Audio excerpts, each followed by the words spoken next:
tous. Aujourd'hui, je vais vous parler d'un sujet pas forcément facile pour moi à aborder, mais bon, si je le fais aujourd'hui, c'est que je suis prête et voilà. Puis c'est qu'on me le demande, puis on me le demande, c'est parce que je suis prête.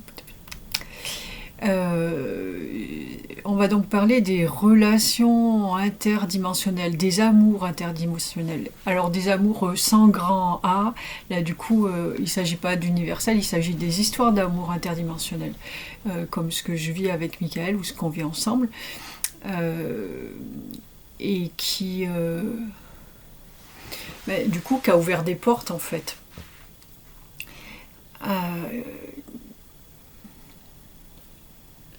Qui a ouvert des portes parce que bon, au départ c'était un petit peu compliqué pour moi de vivre ça et surtout de devoir en parler en fait, parce que lorsque c'est arrivé, lorsqu'on a été unis devant Dieu, pour moi c'était vraiment quelque chose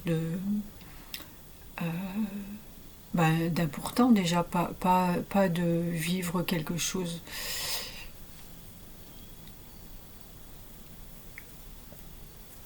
Enfin, au début, quand c'est arrivé, en fait, au moment où les archanges sont arrivés dans ma vie, je vivais avec Nathanaël, donc l'ange qui m'accompagnait, c'était vraiment une relation palpable, on était tout le temps ensemble, en fait. Et le jour où j'ai pris connaissance, pour moi c'était une évidence, mais le jour où j'ai pris connaissance de mes capacités médiumniques, et qu'on a commencé à communiquer différemment ensemble, alors, du coup, je communiquais avec tout le monde et du coup, avec Nathanaël, ça a été vraiment une ouverture et en fait une nouvelle rencontre. C'était vraiment magique, on se découvrait différemment. Et je me souviens avoir eu l'impression, enfin, pas l'impression, on allait, du coup on était encore plus ensemble, on faisait les courses ensemble, mais là je l'entendais, il me conseillait sur les produits, etc. Je me rappelle, je me revois très bien dans un rayon, à l'époque j'allais dans un supermarché pas loin de mon lieu de travail, et d'être dans ce rayon, je me revois en train de m'interpeller parce que j'avais vraiment l'impression d'être en couple en fait. Je lui parlais, j'avais absolument aucune préoccupation de ce qui pouvait se passer autour et j'avais vraiment l'impression d'être en couple et en fait c'est venu me toucher dans un endroit qui me dérangeait parce que moi qui suis si sensible au blasphème, je crois que j'en ai parlé dans la vidéo précédente à propos des religions, j'avais l'impression vraiment de faire un blasphème et j'étais quand même assez mal à l'aise avec ça. Et bon, après, je me souviens plus trop de ce qui s'est passé autour de ça. Je crois qu'ils m'ont un peu titillé là-dessus aussi. Et puis arrivé le jour où Michael m'a demandé qu'on s'unisse ensemble devant Dieu. Alors, déjà, devant Dieu, c'était autre chose. Et là, c'était quelque chose de reconnu. Et en même temps, oui, l'approche que j'avais eue avec Nathanaël avait quand même ouvert quelque chose sûrement dans ma tête, entrouvert une porte. Et du coup, ça s'est passé, on s'est unis avec Michael, c'était un grand bonheur et ça l'est toujours. Mais il s'est passé beaucoup de choses depuis. Et notamment une remise en question à un moment parce que en vérité il m'a quand même un petit peu imposé ça, il m'a mis plutôt plus que moins devant le fait accompli et à ce moment là je savais que c'est d'ailleurs comme ça qu'il est venu m'attraper on va dire, il avait une relation comme celle-ci avec une femme de l'autre côté de la planète. Mais voilà, ça s'est passé, mais il y avait toujours cette petite ombre quand même, je pense, et en tout cas, elle y était, puisque il y a déjà 2 ans et demi, je crois, d'autres êtres qui sont venus nous aider à dépasser cette ombre-là, qui était plus du coup de son côté que du mien. Et le mettre Michael devant le fait que, bon, j'en ai déjà parlé, hein, je crois, le mettre devant le fait que c'était pas ce qui s'était passé, cette union n'était pas juste dans le sens où moi j'avais pas tous les paramètres en main pour décider effectivement que je voulais faire ça, parce que c'est quand même pas rien de s'unir avec un archange. Ça peut peut-être faire rêver de quelque part, et d'autant plus que Michael est toujours représenté en super beau gosse, et voilà. Mais c'est pas une mince affaire non plus, il faut être bien solide, il faut être bien ancré. Ça ouvre des portes, mais ça ouvre aussi des possibilités, enfin une façon d'être. C'est pas facile. Attention, j'en suis absolument ravie. Mais voilà. Et donc on a réajusté les choses, on a fait des nouveaux choix, et lui et moi, en fonction de qui on est vraiment. Et là, vraiment, on s'est séparés totalement pour être de nouveau. Alors ça se passe très très vite, hein, parce que du coup avec les archanges, on est dans l'instant, on fait les choses vraiment, et du coup tout va très très vite. Mais on a une vraie séparation, où il m'a demandé d'enlever nos alliances, où ça a été un déchirement pour moi, vraiment l'horreur. Mais je l'ai fait, j'ai tout accepté, parce que c'était en fonction de ce que moi je voulais ou ne voulais pas accepter dans une relation de couple, que le soit avec un archange ou avec un humain, peu importe, et ce qu'il a pris en compte. Et mais dans mes désirata, notre relation a été plus possible en fait. Et du coup pour lui non plus. Donc on s'est séparés et on s'est remariés, on va employer ce terme parce que du coup c'est un mariage, et puis que lui l'aime aussi parce que ça lui met un pied dans la matière qu'il n'avait jamais eu jusqu'à présent. Ça lui permet de grandir, et puis de se rapprocher de moi et de ma partie physique. Donc c'est notre partage, et oui, Michael tient à ce terme-là en fait. Et donc on s'est mariés de nouveau, mais avec une conscience plus grande, et toujours plus d'amour, et toujours plus de joie, de certitude de qui on est, de ce qu'on veut, et voilà. Et en fait, alors ça, c'est une première, a priori. C'est une première dans les relations entre les humains et l'au-delà, on va dire, parce que après je ne sais pas, j'ai jamais posé la question d'ailleurs, c'est possible que dans d'autres sphères ce soit déjà produit, hein, je ne sais pas pour le coup entre nous. Ailleurs, je sais ce qui se passe là au niveau des humains, en tout cas ce qu'on m'en dit. Je sais qu'il y a des personnes, parce que j'en ai vu dans mon entourage, voilà, ou alors j'en ai pris connaissance, des personnes qui vivent déjà ce genre de choses avec d'autres, différemment, enfin, mais voilà, des relations pareilles, on va dire interdimensionnelles. Ça se dit pas à tous les coins de rue, bien évidemment, parce que c'est pas facile à assumer, et de toute façon c'est pas facile à entendre. Si on le fait aujourd'hui, c'est qu'il y a une raison, mais enfin, ce que je vais vous dire par la suite, mais c'est que c'est le moment, mais voilà, ça reste quand même difficilement entendable, et ça je le conçois tout à fait. Mais voilà, à un moment il faut poser les choses, et moi je les pose. Nous ensemble on les pose. Donc on a fait ça, et ça ouvre des portes comme tout. Il faut qu'il y ait des premiers, et là pour le coup on est des pionniers, et on ouvre les portes.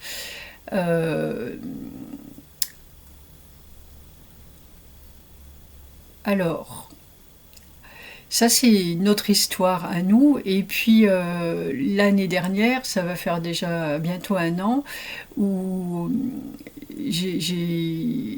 on a, et puis moi dans la matière, participé aux retrouvailles d'âme d'un couple, et j'ai trouvé ça absolument magnifique. Je suis contente de participer à ça et d'en être un maillon, et puis quoi qu'il en soit, je suis toujours contente de voir des gens s'aimer et s'unir. Ça c'est quelque chose, moi, vraiment, on me met dans un mariage, même des personnes que je connais pas, ça me fait pleurer. J'adore ça en fait.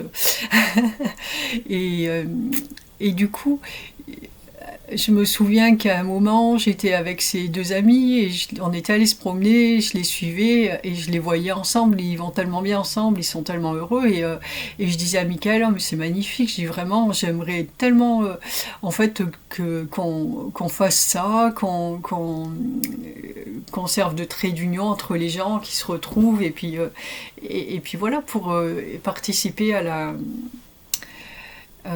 aux histoires d'amour en fait, pour pouvoir aider. Après, je pourrais peut-être ouvrir une agence matrimoniale, mais j'ai jamais pensé. Mais voilà, dans mon idée, c'était ça, c'était chouette. Et puis voilà, c'est une réflexion comme ça. Et plusieurs mois après, quand même, parce que je crois que c'est déjà à l'automne. Oui, dans l'été, il y a eu l'union de Samaël avec une personne de mon entourage. Euh, Ça s'est passé par moi parce que j'avais cette capacité, déjà je suis proche aussi de Samaël et j'avais cette capacité de pouvoir entendre ça et donc du coup de pouvoir satisfaire au désir de Samaël, l'exprimer dans la matière sans aucune barrière. Alors évidemment c'est passé par moi. Euh, J'en ai vu d'autres donc autour de moi. Je sais qu'il y a des personnes qui vivent, bon, elles ne l'expriment pas, mais qui vivent des relations comme celle-ci. Et puis, euh, et puis à l'automne à peu près, je crois. Un jour, j'étais là, cette même place. Je crois que c'était à l'heure du repas. Et là, on se retrouve. Donc, pour les personnes qui nous suivent, vous savez que je vis donc, enfin, on vit avec forcément Moïta, qui est notre enfant avec Michael. Donc, du coup, la création, on va dire, de Moïta, ou la conception, c'est toujours un peu difficile avec les mots maintenant. C'est fait il y a. C'était. 27 août et on est quoi là, 22, 21, 27 août 2020 je crois. Ça doit être marqué quelque part, mais 27 août 2020 et en fait tout ça se fait très vite. Enfin, Michael m'en avait parlé déjà, on avait déjà envisagé quelque chose comme ça, mais en fait il plante des petites graines dans ma tête comme ça, il y a des choses qui viennent et puis bon, il faut que ça fasse son chemin quand même parce que voilà, c'est quand même pas des choses, même pour moi, faciles à entendre et à concevoir. Bon, donc il plante des graines petit à petit et arrivé à un moment où il me l'a demandé franchement qu'on ait un enfant ensemble en fait euh, ok, bon, l'idée, bon, elle me convenait tout à fait, sauf qu'à ce moment-là, lui, il était parti. Michael, c'est tout de suite, forcément, il est dans l'instant, il était heureux et et il voulait faire ça tout de suite. Et moi, j'ai mis un gros frein euh, parce que parce que pour moi, une grossesse, jusqu'à présent, ça a duré 9 mois. Et j'avais envie, je pense que c'est un processus qui est juste parfait dans la vie d'un humain. 9 mois de préparation, 9 mois de joie ou de non-joie d'ailleurs aussi. Mais en tout cas, 9 mois de préparation qui sont là pour une bonne raison. Elle n'est pas juste physique. Du coup, en tout cas, je l'ai constaté à ce moment-là. Et moi, j'avais envie de prendre notre temps. Là, en plus, on était avec une amie et il y a une partie qui est passée par elle aussi. C'est des fois plus facile pour moi d'entendre les choses quand ça vient de quelqu'un qui est connecté aussi en face. Et, euh, et du coup, ça m'avait choqué. Enfin, j'avais pas aimé le fait que euh, ben, c'est pas de partager ça avec elle, mais il y a des choses, je ne sais plus ce que c'était, qu'il avait dit à ce moment-là, et pour moi c'était trop tôt, j'avais envie de garder ça à nous deux en fait, j'avais pas envie qu'il y ait quelqu'un d'autre qui soit dans l'histoire, j'avais envie que ce soit à nous, moi je suis quelqu'un de très personnel aussi, et, et de laisser tout ça mûrir en fait, avoir la joie comme un couple humain qui conçoit un enfant, qui commence à préparer sa venue, etc. Moi j'avais besoin de ça, donc on a mis ça de côté en fait. Et quelques mois après, au moment où on était en Corse, justement, il y a un village qui s'appelle Mouita, et l'année d'avant, j'avais dit à ma fille, je sais pas si avec sa compagne, si vous faites ou vous avez un enfant à un moment, ça serait bien que vous l'appeliez Mouita, parce que j'avais adoré ce nom. Et ce jour-là, sur la route, on était en train de travailler avec d'autres êtres, et je ne sais plus sur quel point, moi je roulais vers chez ma fille justement, et il me redemande, mais pas Michael, l'autre être me demande si je suis prête pour qu'on ait cet enfant, et j'ai dit oui. Et en fait, c'était à l'intersection de la route qui va là où est indiqué le village de Mouita, en fait. C'était magnifique, et j'ai dit oui, et en fait, ça s'est fait immédiatement dans l'énergie. J'avais déjà vécu ça justement dans les mois précédents à 2 reprises. J'ai créé des anges, euh, 1000 anges une première fois, après. Ça paraît un peu bête parce que moi je me rappelle plus de tout. En plus j'ai noté des choses, ça avait brûlé dans le mobil-home. Je me rappelle plus de tout parce qu'il s'en passe tellement, et je me doute bien que pour la plupart des gens ça paraît inconcevable de ne pas se rappeler de tout ça parce que c'est tellement incroyable, mais bon, c'est comme ça. Mais en tout cas, cette conception d'ange où c'est vraiment, comme toute création, en définitive, c'est l'esprit qui décide, et ça y est, c'est fait. Et c'est vraiment c'est des êtres qui vont augmenter ta puissance, et avec leur énergie qui fait partie de la tienne, en fait. Et Moïta, c'est ça. C'est notre création à Michael et à moi, et du coup c'est un mélange de notre énergie et la sienne. Donc du coup Moïta est vraiment un être avec une énergie extrêmement puissante, et qui a grandi très très vite, bien sûr. On le regardait avec Michael un jour, puis 2 jours, et je le voyais de plus en plus grand. Et voilà comment on fait, en fait. C'est tout simple, mais c'est tout simple quand je le dis comme ça, mais pour arriver à cette capacité de lâcher prise, et d'accepter les choses, d'avoir les ouvertures pour faire ça, ça allait beaucoup moins. Mais en tout cas, on a fait ça à ce moment-là. Enfin, on a fait ça, on a conçu Moïta. Et puis Moïta, maintenant on est tout le temps ensemble, et donc il vit avec nous. Lucie, il a fait Lucie, donc qui vit avec nous aussi, et depuis 2 ans, je crois déjà, ou 1 an et demi, Hector, un gnome aussi, qui vit avec nous, un de nos amis que je connais maintenant depuis, ça fait 7 ans qu'on est ensemble. Et un jour, je me souviens que on se baladait, j'étais dans les Alpes, et on se baladait avec Michael et Moïta, enfin avec tout le monde, et on avait rencontré plein de monde ce jour-là. C'était une balade vraiment, on avait pris plein de messages, etc., qu'après on transmet de différents êtres. Et là, en l'occurrence, on avait croisé des fées, et les fées draguaient Moïta. Alors ça paraît nul quand je dis ça, mais c'est ça en fait. C'est tout simple, hein, quand on dit ce qui est en bas et aussi en haut, c'est exactement ça. Après, il y a d'autres paramètres qui rentrent en compte, mais en gros, c'est la même chose. Donc, les faits, dragouiller Moïta quand même, et c'était rigolo. Bon voilà, il n'y a rien de plus. Et puis, et bien des mois après, du coup, à l'automne, quelque temps auparavant, il y a aussi Victoria, qui est une princesse korrigane que j'ai rencontrée ici en Bretagne, qui est arrivée pour vivre également avec nous.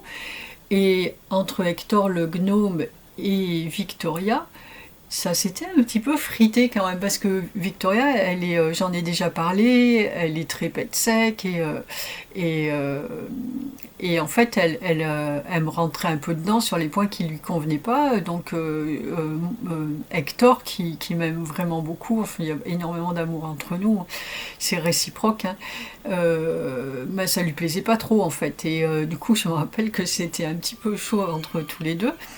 Et, euh, et donc quelques semaines après, puisque tout va très vite, euh, je m'étais installée là pour manger, et il m'annonce que Hector et Victoria s'étaient mariés eux aussi. Bah dis donc. Alors En fait, du coup, ce qui vient tout le temps quand il y a des choses comme ça, c'est embêtant, mais c'est comme ça. Ce qui vient tout le temps dans ma tête, c'est j'ai tellement l'habitude de partager les choses et puis de savoir que bon, bah, ça fait partie de l'évolution, que c'est important que tout le monde sache comment ça se passe. Mais en même temps, des fois, il y a des choses où je dis, en fait, ce qui vient immédiatement dans ma tête, c'est il va falloir que je dise ça, mais ça va pas être possible là. Je sais pas, c'est pour je sais pas quoi. En fait, voilà ce que ça vient toucher. Donc du coup, il y a quand même un frein. Donc il m'annonce ça, mais je les crois. Hein, moi, puis je le vois quoi. Je les crois, je le sais quoi. C'est comme ça. C'est une évidence. Et puis là encore, ça fait aussi comme beaucoup d'êtres. La première rencontre parfois, elle est pas terrible. Et puis au final, bah, c'est là où ça se passe le mieux. Moi, c'est ce qui s'est passé avec tous les êtres qui m'entourent en fait. Et Michael le premier, oui. Et, euh, et du coup, Hector et Victoria. Donc bon, passer cette impression-là, à côté de ça, je suis très heureuse pour eux et je trouve ça vraiment chouette parce que tous les deux sont des êtres sont déjà un certain temps de vie et qu'approchaient en tout cas de leur fin de vie et du coup cette union leur met un regain, le fait qu'ils soient avec nous. Et bah, eux ont cette capacité de choisir le moment où ils vont partir et bah, là ils n'ont plus envie de partir du tout et ils sont bien là donc je trouve ça vraiment magique. Mais c'était sans compter que dans la foulée, c'est-à-dire dans la foulée, dans les minutes qui suivaient, ils me disent aussi que Lucie et Moïta, pareil, se sont mariés. Oui, non, mais là, ça fait peut-être beaucoup pour une seule personne. Et moi, j'étais là, non, mais comment vous dire et puis, pareil, je me dis, il faut que je raconte ça. Et puis, même moi, c'est quoi que je suis là, mais je me fais des idées ou quoi. Mais bon, en même temps, il m'annonce ça. Je suis pas du tout en train de me poser là-dessus. Moi, je suis en train de faire mon repas ou on est en train de faire autre chose, je ne sais pas. Mais je suis pas en train de me demander comment ça pourrait se passer, ce genre de choses, ou si ça pourrait se passer. Ça me tombe dessus, on va dire, c'est juste comme ça. Et, euh, et voilà, Moïta et Lucie. Alors, il y a deux personnes, je crois, à qui je l'ai dit, et c'est vrai que quand je leur ai dit, elles sont restées comme ça, très dubitatives. Je voyais bien que, bon, puis ça va me toucher là où moi je dis, on va vraiment penser que je raconte n'importe quoi. Et en fait, elles me disent, je dis, du coup, t'en penses quoi? Elle me dit, ben, c'est bizarre, un archange et une fée. Bah, du coup, je dis, bah, ouais, bah, un archange et un humain. Ah oui, en effet. Voilà. Et, et en fait, bah, du coup, ça répond aussi. Après, je disais à Michael en rigolant, je dis quand même, il est pas un petit peu jeune, Moïta? Il a qu'un an, quoi. À ce moment-là, c'était ça, il a qu'un an, ça fait un peu jeune pour se marier. Et bon, ça, c'était en riant. Mais en tout cas, ils sont très heureux ensemble et du coup, ils font aussi plein de choses ensemble. Et bah, sûrement plein que je ne sais pas non plus. Hein. Et, euh, et j'allais dire, oui, en fait, ça va dans le sens de ce que je disais aussi. Alors, est-ce que je l'ai pensé parce que, ou est-ce que c'est parce que je l'ai pensé? En tout cas, c'est ce que j'avais envie de faire. Donc, bah, du coup, tout va bien. Bah, tous ces couples, en fait, qui se créent autour de nous, que ce soit dans la matière ou dans l'énergie. Et ça, j'adore. Je trouve ça magnifique, en fait, de générer ça. Ça veut dire que là, du coup, en l'occurrence, dans l'énergie, c'est quand même, malgré mes petites appréhensions, c'est avoir cette ouverture-là qui permet bah, de générer ces choses et de générer, d'ouvrir des portes interdimensionnelles en fait, puisque c'est ce qu'on est en train de faire et ça c'est une façon de le faire, c'est de réunir les uns avec les autres, quelles que soient les dimensions dans lesquelles on est. Et ça je trouve ça juste magique. Euh, ce que fait Lucie aussi quand elle va, ça j'en ai déjà parlé je pense, où elle va former des êtres, d'autres êtres de la nature pour accompagner des humains qui gravitent autour de nous. Voilà, ben, du coup, voilà, c'est des ouvertures de portes, une ouverture de conscience à tous les niveaux, même chez les êtres de la nature, hein, parce que, voilà, eux, bien sûr qu'ils ont une conscience qui est plus élevée que la nôtre, mais on est tous avec nos limites. Même un archange a ses limites, même Dieu a ses limites. Tout ça ne demande qu'à être repoussé par la créativité de chacun et par l'ouverture d'esprit de chacun. Quand on dit à nous de créer, à nous de créer notre vie, à nous de créer la vie, c'est tout à fait ça. Là où il n'y a plus de peur, là où il n'y a pas de limite, tout est possible en fait. Tout est possible.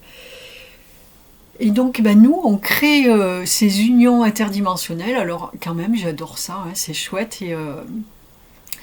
Et alors la dernière à arriver, parce que notre famille s'agrandit, c'est Éléonore. Alors, elle est arrivée, en tout cas moi, j'ai eu vent de son existence le 6 mars, je crois. On est quoi là? Non, pas le 6 mars, ça doit être le 6 février. Éléonore qui est, alors je l'ai vue, hein, parce que du coup c'est une fée aussi, qui est l'enfant de Moïta et de Lucie. Donc je l'ai vue, cette fée, cette petite fée, j'ai envie de dire c'était une petite fille, mais déjà bien grande, toute blondinette avec une grande queue de cheval. Voilà, j'ai pas moi des visions bien comme je vois pas comme un humain, mais j'ai des flashs et je vois comme ça en fait. Et donc j'ai cette vision d'Éléonore qui vit du coup forcément aussi avec nous, et puisque c'est ses parents, voilà, qui sont, c'est notre petite fille à Michael et à moi. Alors inutile de vous dire que Michael prend un coup de vieux. Je le dis hein, pour parce que du coup, je rigole, c'est pour l'embêter. Toutes les belles photos de lui en beau gosse sur Genève, quand même, il y a une amie à qui il était apparu il y a quelque temps qui m'avait dit ben, c'est bizarre, je vois Michael avec de la barbe. Bah, je dis oui, en fait, normal quoi, il a quand même pris du plomb dans l'aile, maintenant il a une vie de famille, et voilà. Et ça lui plaît en plus, et c'est vrai que des moments où on est ensemble, eh bien, c'est ce qui me renvoie comme image aussi, c'est vraiment c'était un être posé, et, voilà, plus le jeune fougueux, et ben, tout le monde évolue en fait, donc c'est chouette. Je dis maintenant il va avoir la barbe blanche, hein, on est des grands-parents, je sais pas où ça va s'arrêter, il n'y a pas de limite, il me dit. Donc c'est chouette, et nous on est tous heureux de ça, et on est assez fiers pas rien d'égotique là-dedans, mais d'être des pionniers en fait, et d'ouvrir les portes, Voilà, elles sont ouvertes. Alors ça pour vous donner une idée de ce qui peut se passer, et puis peut-être juste créer, juste peut-être mettre une petite graine, mais bon, ou peut-être vous préparer à accueillir des événements qui pourraient se passer dans votre vie de façon plus facile. Ça aussi pareil, ces vidéos de toute façon sont posées là sur internet, et le jour où quelqu'un a besoin de s'y connecter, bien ça se fait. J'allais dire autre chose par rapport à ça, par rapport au fait de le dire. Ben, c'est important. J'ai toujours mon petit bug, normal. Ce serait pas moi s'il n'y en avait pas un de temps en temps. Pour tout dire à chaque vidéo. Zut. Le fait qu'on le dise là, c'était pour ouvrir des portes. Ça ouvre des portes, ça va permettre peut-être aux personnes aussi qui vivent déjà des situations similaires, ou voilà, de se conforter, alors peut-être d'oser mieux l'exprimer, d'être conforté aussi dans des doutes, ou des questionnements par rapport à ce qui peut leur arriver, et de se sentir moins seul, ça aide.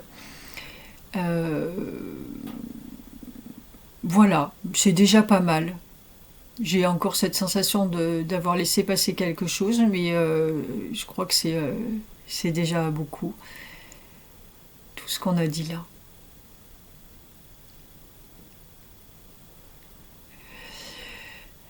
Donc, Eh bien, écoutez, faites ce que vous voulez de cette information euh, que vous aurez entendue avec votre cœur, je l'espère.